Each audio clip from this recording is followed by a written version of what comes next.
ಎಲ್ರಿಗೂ ನಮಸ್ಕಾರ. ಶಾರದಾ ವಿದ್ಯಾಪೀಠ ಐಎಸ್ ಮತ್ತು ಕೆಎಸ್ ತರಬೇತಿ ಸಂಸ್ಥೆ ವಿಜಯಪುರ. ಸ್ಪರ್ಧಾರ್ಥಿಗಳೇ, ನಾನು ನಿಮ್ಮ ಮಲ್ಲಿಕಾರ್ಜುನಪ್ಪ. ನಮ್ಮ ಉದ್ದೇಶ ಏನು ಅಂತಂದ್ರೆ ನಿಮಗೊಂದು ಸರ್ಕಾರಿ ನೌಕರಿ, ನಿಮಗೊಂದು ಸರ್ಕಾರಿ ಗ್ಯಾರಂಟಿಯನ್ನು ಕೊಡಿಸೋದೇ ನಮ್ಮ ಒಂದು ಶಾರದಾ ವಿದ್ಯಾಪೀಠದ ಮೂಲ ಉದ್ದೇಶವಾಗಿದೆ. ಯಾಕಂದ್ರೆ ನಮ್ಮ ಒಂದು ಶಾರದಾ ವಿದ್ಯಾಪೀಠದೊಳಗಡೆ ಏನು ಅಂತಂದ್ರೆ 2025 ಮತ್ತು 2026ರಲ್ಲಿ ನೇಮಕಾತಿ ಆಗಲಿರುವಂತಹ ಬೃಹತ್ ನೇಮಕಾತಿ ಅಂತ ಹೇಳ್ಬೋದು. ಪೊಲೀಸ್ ಮಹಾ ನೇಮಕಾತಿ ಆಗಲಿದ್ದಾವೆ.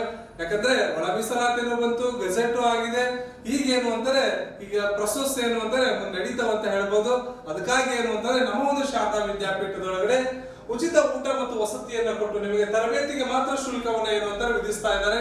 ಈ ತರಬೇತಿಗೆ ಶುಲ್ಕವನ್ನ ಅತಿ ಕಡಿಮೆ ದರದಲ್ಲಿ ಶುಲ್ಕವನ್ನು ವಿಧಿಸಿ ನಿಮ್ಮನ್ನ 4 ತಿಂಗಳ ಕಾಲ ನಿರಂತರವಾಗಿ 4 ತಿಂಗಳ ಕಾಲ ನಿಮಗೇನು ಅಂತಾರೆ ತರಬೇತಿ ನೀಡುವಂತ ಒಂದು ದೃಢವಾದಂತ ಸಂಕಲ್ಪವನ್ನು ಹೊತ್ತುಕೊಂಡಿದ್ದೇವೆ.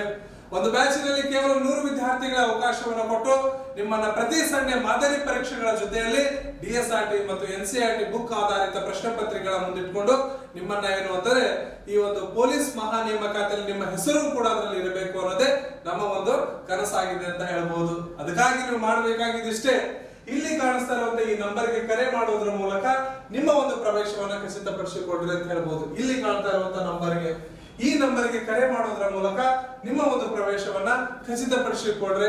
ಹಾಗಾದ್ರೆ ಇವತ್ತಿನ ಪ್ರಚಲಿತ ವಿದ್ಯಮಾನವನ್ನು ನೋಡೋಣ. ಇವತ್ತಿನ ಪ್ರಚಲಿತ ವಿದ್ಯಮಾನ ನೋಡೋಕ್ಕಿಂತ ಮುಂಚೆ ಒಂದು ಸಣ್ಣದಾದಂತಹ ಕೊಟೇಶನ್ ಅನ್ನು ನೋಡೋಣ. ಜೀವನ ಹೆಂಗಿದೆ ಅಂತಂದ್ರೆ ಇದು ಯಾವತ್ತೂ ಕೂಡ ಬ್ಲಾಕ್ ಅಂಡ್ ವೈಟ್ ಇರುವಂತ ಜರ್ನಿ. ಕೆಲವು ಸಂದರ್ಭದಲ್ಲಿ ಮನುಷ್ಯ ವೈಟ್ ಆಗಿ ಬ್ರೈಟ್ ಆಗಿ ಲೈಫ್ ಸೊಸೈಟಿಯಲ್ಲಿ ಲೀಡ್ ಮಾಡಬಹುದು.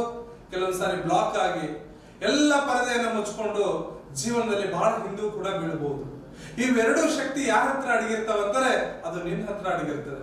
ಯಾವತ್ತು ನೀನು ಬ್ರೈಟ್ ಆಗಿ ಸೊಸೈಟಿಯಲ್ಲಿ ರೈಟ್ ಪರ್ಸನ್ ಆದಿ ಅಂತಂದ್ರೆ ಸೊಸೈಟಿಯಲ್ಲಿ ನೀನು ಬ್ರೈಟ್ ಪರ್ಸನ್ ಆಗ್ತೀಯ. ಸೊಸೈಟಿಯಲ್ಲಿ ನೀನು ರಾಂಗ್ ಪರ್ಸನ್ ಆದಿ ಅಂತಾರೆ ಸೊಸೈಟಿ ಯಾವತ್ತೂ ಕೂಡ ನಿನ್ನ ಏನು ಅಂತಂದ್ರೆ ಬ್ಲಾಕ್ ಪರದೆ ಹಾಕಿ ಮುಚ್ಚಿಟ್ಟಿರ್ತೈತೆ. ಅದಕ್ಕಾಗಿ ಇವೆರಡೂ ನೀನು ಗುರುತಿಸ್ಕೋಬೇಕು ಅಂತಂದ್ರೆ ನಿನ್ನನ್ನು ನೀನು ನಂಬಬೇಕು, ನಿನ್ನ ಮೇಲೆ ನಿನಗೆ ದೃಢವಾದಂತ ನಂಬಿಕೆ ಇರಬೇಕು. ಅದೇ ಇಲ್ಲೊಂದಿದೆ, ನಿನ್ನಲ್ಲಿ ಅಪಾರವಾದಂತಹ ಶಕ್ತಿ ಇದೆ, ನಿನ್ನಲ್ಲಿ ಅಪಾರವಾದಂತಹ ಶಕ್ತಿ ಇದೆ. ನಿನ್ನಲ್ಲಿ ಯಾವ ಶಕ್ತಿ ಇದೆ ಅನ್ನೋದು ನೀನು ಮರೆತು ಬಿಟ್ಟಿದೆ. ಭೂಮಿಗೆ ನಾವು ಯಾವ ಉದ್ದೇಶ ಇಟ್ಕೊಂಡು ಬಂದಿದ್ದೀನಿ, ಈ ಭೂಮಿಗೆ ಭಗವಂತ ನನ್ನನ್ನು ಯಾವ ಉದ್ದೇಶಕ್ಕಾಗಿ ಕಳಿಸಿದ ಅನ್ನೋದನ್ನ ಮರೆಸಿ ಬಿಟ್ಟಿದೆ. ಯಾವುದು ಅಂತಾರೆ ಅರಿಷಡ್ವರ್ಗಗಳು ಮರೆಸಿ ಬಿಟ್ಟಿದ್ದಾವೆ ನಮ್ಮನ್ನ. ಕಾಮ, ಕ್ರೋಧ, ಲೋಭ, ಅರಿಷಡ್ವರ್ಗಗಳು ಸಂಪೂರ್ಣವಾಗಿ ಏನು ಅಂತಾರೆ ನಮ್ಮನ್ನ ಮರೆಸಿ ಬಿಟ್ಟಿದ್ದಾವೆ. ಯಾಕೆ ಈ ಸಮಾಜಕ್ಕೆ ಬಂದಿದ್ದೀನಿ, ಯಾಕೆ ಈ ಭೂಮಿಗೆ ಬಂದಿದ್ದೀನಿ, ನನ್ನ ಪಾತ್ರವೇನು, ನಾನು ಮಾಡಬೇಕಾಗಿದ್ದು ಏನು ಅನ್ನೋ ಶಕ್ತಿ ನಿನ್ನ ಹತ್ರ ಇದೆ. ಆದ್ರೆ ಆ ಶಕ್ತಿಯನ್ನ ನೀನು ಹೊರಗೆ ಹಾಕಬೇಕು ಅಂತಂದ್ರೆ ಮೊದಲು ನಿನ್ನನ್ನು ನೀನು ನಂಬು. ಮೊದಲು ನಿನ್ನನ್ನು ನೀನು ನಂಬು. ಯಾರನ್ನು ನಂಬಿ ಭೂಮಿಗೆ ಬಂದಿಲ್ಲ ನೀನು, ಯಾರನ್ನು ಕೇಳಿ ಭೂಮಿಗೆ ಬಂದಿಲ್ಲ ನೀನು. ಹಾಗಾದ್ರೆ ಯಾರ ಮಾತಿನ ಮೇಲೇನೂ ಕೂಡ, ಯಾರ ಗೊಳ್ಳು ಮಾತಿನ ಮೇಲೆ ನೀನು ನಂಬಿಕೆ ಇಡದೆ ನಿನ್ನ ಆತ್ಮವಿಶ್ವಾಸದ ಮೇಲೆ, ನಿನ್ನ ಆತ್ಮಸ್ಥೈರ್ಯದ ಮೇಲೆ ನಂಬಿಕೆ ಇಟ್ಕೊಂಡಿ ಅಂತಾರೆ ಅಗರವಾದಂತ ಶಕ್ತಿ ನೀನು ಸಮಾಜಕ್ಕೆ ಕೊಡಬಹುದು ಅಂತ ಹೇಳ್ತಾ ಇವತ್ತಿನ ಪ್ರಚಲಿತ ವಿದ್ಯಮಾನವನ್ನ ನೋಡೋಣ. ಹಾಗಾದ್ರೆ ಮೊದಲ ಪ್ರಶ್ನೆ ನೋಡೋಣ. ಮೊದಲ ಪ್ರಶ್ನೆ ಏನು ಅಂತಂದ್ರೆ ಇಲ್ಲಿ ಇತ್ತೀಚೆಗೆ ಈ ಕೆಳಗಿನವರಲ್ಲಿ ಯಾರನ್ನು ಕರ್ನಾಟಕ ರಾಜ್ಯದ ನೂತನ ಪೊಲೀಸ್ ಮಹಾನಿರ್ದೇಶಕ, ನೋಡಿ ಕರ್ನಾಟಕದ ಅತ್ಯಂತ ದೊಡ್ಡ ಪೊಲೀಸ್ ಹುದ್ದೆ, ಮೊದಲ ಹುದ್ದೆ ಅಂತಾನೆ ಕರಿಬಹುದು. ಯಾವುದು? ಕರ್ನಾಟಕ ರಾಜ್ಯದ ನೂತನ ಪೊಲೀಸ್ ಮಹಾನಿರ್ದೇಶಕ ಅಂದ್ರೆ DG ಅಂಡ್ IGP ಅನ್ನರಾಗಿ ನೇಮಕ ಮಾಡಲಾಗಿದೆ. ಯಾರನ್ನ ನೇಮಕ ಮಾಡಲಾಗಿದೆ ಅಂತ ಕೇಳಿದ್ದಾರೆ. ಇಲ್ಲಿ MA Saleem, option B Shankar Dayanand, C Alok Kumar, D Alok Mohan ಅಂತ ಕೊಟ್ಟಿದ್ದಾರೆ. ಇಲ್ಲಿ ಸರಿಯಾದ ಉತ್ತರ MA ಸಲೀಂ ಅಂತ ಏನು ಅಂದರೆ ಕರ್ನಾಟಕ ರಾಜ್ಯದ ನೂತನ ಏನು ಅಂತಾರೆ ಪೊಲೀಸ್ ಮಹಾನಿರ್ದೇಶಕರಾಗಿ ರಾಜ್ಯ ಸರ್ಕಾರ ನೇಮಕ ಮಾಡಿದೆ ಅಂತ ಹೇಳಬಹುದು. ಇದು ಅತ್ಯುನ್ನತ ಪೊಲೀಸ್ ಇಲಾಖೆಯಲ್ಲಿ ಅತ್ಯುನ್ನತ ಹುದ್ದೆ ಅಂತ ಹೇಳಬಹುದು ಸ್ನೇಹಿತರೆ. ಹಾಗಾದ್ರೆ ಮುಂದಿನ ಪ್ರಶ್ನೆ ಹೇಳೋಣ. ಮುಂದಿನ ಪ್ರಶ್ನೆ ಏನು ಅಂತಂದ್ರೆ ಇತ್ತೀಚೆಗೆ ಈ ಕೆಳಗಿನ ಯಾವ ಸಂಸ್ಥೆಯು ಭಾರತದಲ್ಲಿ DG ಪಿನ್, ಯಾವ ಪಿನ್? DG ಪಿನ್ ಡಿಜಿಟಲ್ ವಿಳಾಸ ವ್ಯವಸ್ಥೆಯನ್ನು ಜಾರಿಗೆ ತರಲು ಅಂಚೆ ಇಲಾಖೆಯೊಂದಿಗೆ ಪಾಲುದಾರಿಕೆಯನ್ನು ಹೊಂದಿದೆ ಅಂತ ಕೇಳಿದ್ದಾರೆ. ಯಾಕಂದ್ರೆ ನಾವು ಯಾವುದೋ ಒಂದು ಅಡ್ರೆಸ್ ವಿಳಾಸವನ್ನ ಕಳಿಸ್ಬೇಕು ಅಂತಾರೆ, ಯಾವುದೋ ಒಂದು ನಾವು ಕಳಿಸ್ಬೇಕು ಅಂದ್ರೆ ಕೊರಿಯರ್ ಮೂಲಕ ಇರಬಹುದು. ಅವಾಗ ನಮಗೆ ಬೇಕಾಗಿದೆ ಏನು ಅಂತಂದ್ರೆ ಈ ಒಂದು ಪಿನ್ ಕೋಡ್ ಬೇಕಾಗಿರುತ್ತೆ. ಆ ಪಿನ್ ಕೋಡ್ ಅನ್ನ ಡಿಜಿ ಪಿನ್ ಅಂತ ನಾವೇನಂತೇವಲ್ಲ, ಈ ಅಂಚೆ ಇಲಾಖೆ ಜೊತೆ ಒಂದು ಒಪ್ಪಂದವನ್ನ ಮಾಡಿಕೊಂಡು ಏನು ಅಂತಂದ್ರೆ ಡಿಜಿಟಲ್ ವಿಳಾಸ ವ್ಯವಸ್ಥೆಯನ್ನ ಜಾರಿಗೆ ತರಲು ಹೊರಟಿದೆ. ಹಾಗಾದ್ರೆ ಯಾವ ಪಾಲುಗಾರಿಕೆ ಹೊಂದಿದೆ ಅಂತ ನೋಡೋಣ. ಇಲ್ಲಿ TCS company, Infosys company, option C Google ಲಕ್ಷ್ಯಗಳು, ಮ್ಯಾಪರ್ ಇಂಡಿಯಾ ಅಂತ ಕೊಟ್ಟಿದ್ದಾರೆ. ಹಾಗಾದ್ರೆ ಇದಕ್ಕೆ ಸರಿಯಾದ ಉತ್ತರ ಮ್ಯಾಪೈ ಇಂಡಿಯಾ.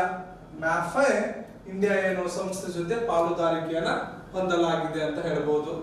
ಹಾಗಾದ್ರೆ ಮುಂದಿನ ಪ್ರಶ್ನೆ ಹೋಗೋಣ. ಮುಂದಿನ ಪ್ರಶ್ನೆ ಏನು ಅಂತಂದ್ರೆ ಬಹಳ ಇಂಪಾರ್ಟೆಂಟ್, ಎಕನಾಮಿಕ್ ಗೆ ಸಂಬಂಧಪಟ್ಟಂತದ್ದು.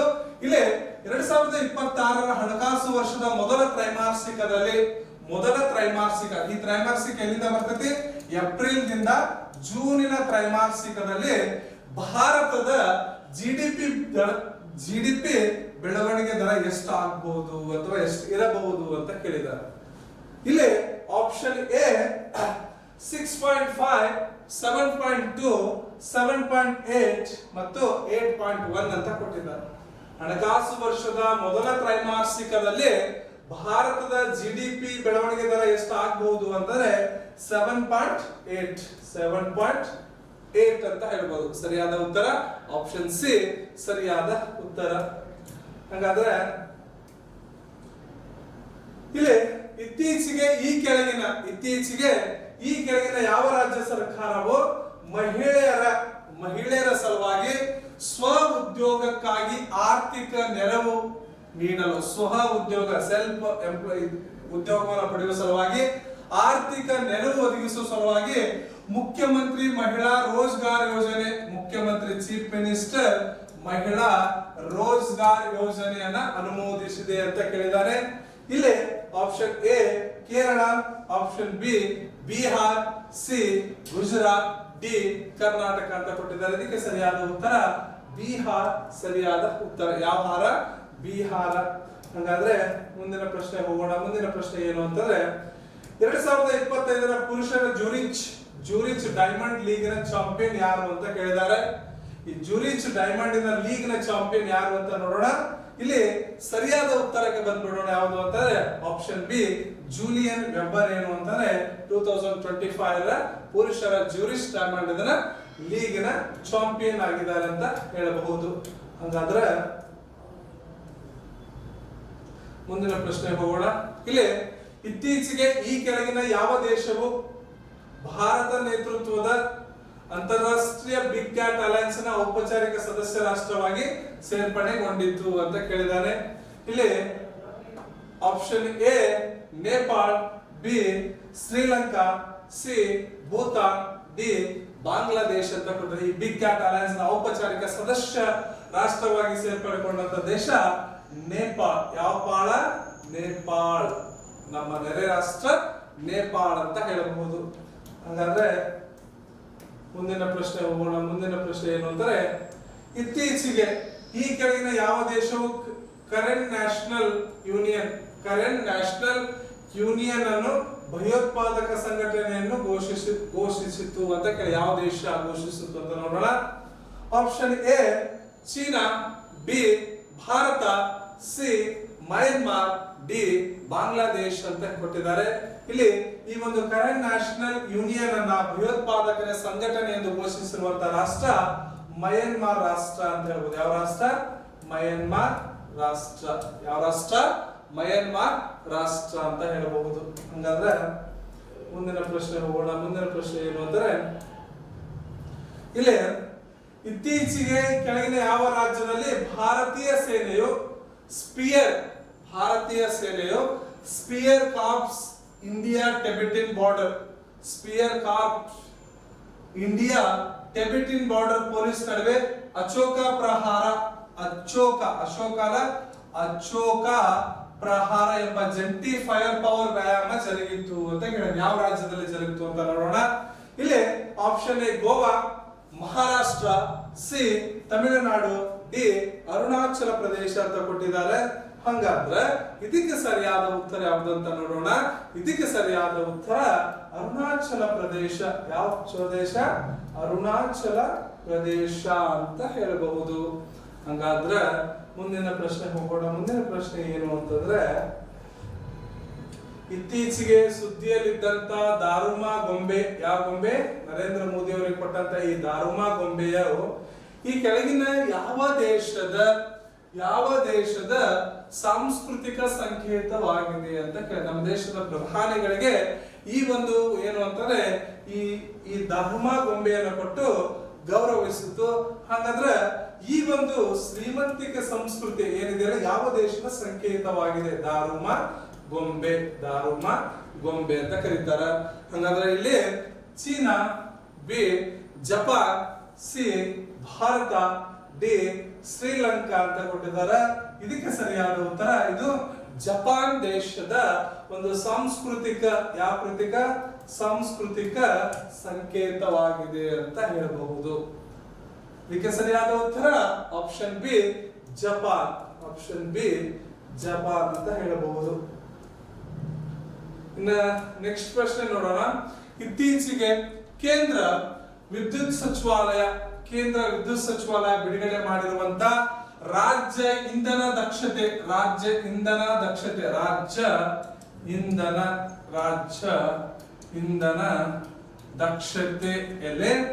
ವರದಿಯಲ್ಲಿ ಮೊದಲ ಸ್ಥಾನ ಪಡೆದ ರಾಜ್ಯ ಯಾವುದು? ಕೇಂದ್ರ ಸರ್ಕಾರ ಬಿಡುಗಡೆ ಮಾಡಿರುವಂತ ಕೇಂದ್ರ ವಿದ್ಯುತ್ ಸಚಿವಾಲಯ ಬಿಡುಗಡೆ ಮಾಡಿರುವಂತ ಯಾವ ವರದಿ ಅನ್ವಯ ಅಂತಂದ್ರೆ, ರಾಜ್ಯ ಇಂಧನ ದಕ್ಷತಾ ಸೂಚ್ಯಂಕದಲ್ಲಿ ಭಾರತದ ಯಾವ ರಾಜ್ಯ ಮೊದಲ ಸ್ಥಾನದಲ್ಲಿದೆ ಅಂತ ಕೇಳಿದ್ದಾರೆ.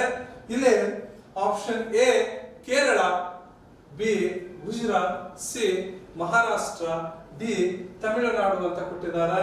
ಹಾಗಾದ್ರೆ ಇದಕ್ಕೆ ಸರಿಯಾದ ಉತ್ತರ ಯಾವುದು ಅಂತಂದ್ರೆ ಮಹಾರಾಷ್ಟ್ರ ಸರಿಯಾದ ಉತ್ತರ. ಎಂಎಚ್ ಸರಿಯಾದ ಉತ್ತರ ಅಂತ ಹೇಳಬಹುದು. ಇದಿಷ್ಟು ಇವತ್ತಿನ ಪ್ರಚಲಿತ ವಿದ್ಯಮಾನಗಳು. ಇನ್ನೇನು ಅಂತಂದ್ರೆ ನಾಳೆ ಕ್ಲಾಸ್ ನಲ್ಲಿ ಬರ್ತೇವೆ. ನಾಳೆ ಕ್ಲಾಸ್ ಅಲ್ಲಿ ಏನು ಅಂದ್ರೆ ಅತಿ ಶೀಘ್ರದಲ್ಲಿ ನಿಮ್ಮ ಶಾರದಾ ವಿದ್ಯಾಪೀಠ ನಿಮಗೊಂದು ಆನ್ಲೈನ್ ಪ್ಲಾಟ್ಫಾರ್ಮ್ ಅನ್ನ ನಿಮ್ಮ ಮುಂದೆ ತಗೊಂಡು ಬರ್ತಾ ಇದೆ. ಒಂದು ವಿನೂತನವಾದಂತಹ ಆನ್ಲೈನ್ ಪ್ಲಾಟ್ಫಾರ್ಮ್. ಯಾಕಂದ್ರೆ ಎಷ್ಟೋ ವಿದ್ಯಾರ್ಥಿಗಳು ಮನೆಯಲ್ಲೇ ಕೂತ್ಕೊಂಡು ಸರಲ್ಲಿ ಬರಕ್ ಆಗ್ತಾ ಇಲ್ಲ. ಎಷ್ಟೋ ಜನ ವಿದ್ಯಾರ್ಥಿಗಳಿಗೆ ಕಡಿಮೆ ಫೀಸ್ ನಲ್ಲಿ ಏನು ಅಂತಾರೆ ಮನೆಯಲ್ಲೇ ಕೂತ್ಕೊಂಡು ಅಭ್ಯಾಸ ಮಾಡುವಂತ ಒಂದು ಏನು ಅಂತ ಸಂಕಲ್ಪ ಇರ್ತೈತಿ. ಸರಲ್ಲಿ ಬರಕ್ಕೆ ತುಂಬಾ ಖರ್ಚಾಗುತ್ತೆ. ಅದನ್ನ ಮನೆಯಲ್ಲಿ ಪೇರೆಂಟ್ಸ್ ನಮಗೆ ಬಿಡ್ತಾ ಇಲ್ಲ. ಎಲ್ಲೋ ಒಂದ್ ಕಡೆ ಆರ್ಥಿಕ ಸಮಸ್ಯೆಗಳಿಂದ ಎಷ್ಟೋ ಸಮಸ್ಯೆಗಳನ್ನ ಅನುಭವಿಸ್ತಾ ಇರ್ತವೆ. ಅದಕ್ಕಾಗಿ ಏನು ಅಂತಂದ್ರೆ ನಮ್ಮ ಒಂದು ಶಾರದಾ ವಿದ್ಯಾಪೀಠದ ತಂಡ, ಸುಮಾರು 20 ಜನ ಶಿಕ್ಷಕರ ಒಂದು ತಂಡ ಈ ವಿನೂತನವಾದಂತ ಆನ್ಲೈನ್ ಪ್ಲಾಟ್ಫಾರ್ಮ್ ಅನ್ನ ನಿಮ್ಮನ್ನು ತಗೊಂಡು ಬರ್ತಾ ಇದ್ದಾರೆ. ಅತಿ ಶೀಘ್ರದಲ್ಲಿ ಇದಕ್ಕೆ ಸಂಬಂಧಪಟ್ಟಂತ ಮಾಹಿತಿಯನ್ನು ನಿಮ್ ಜೊತೆ ಹಂಚ್ಕೋತೀನಿ. ಅಲ್ಲಿವರೆಗೂ ಏನು ಅಂತಾರೆ ನಮಸ್ಕಾರ.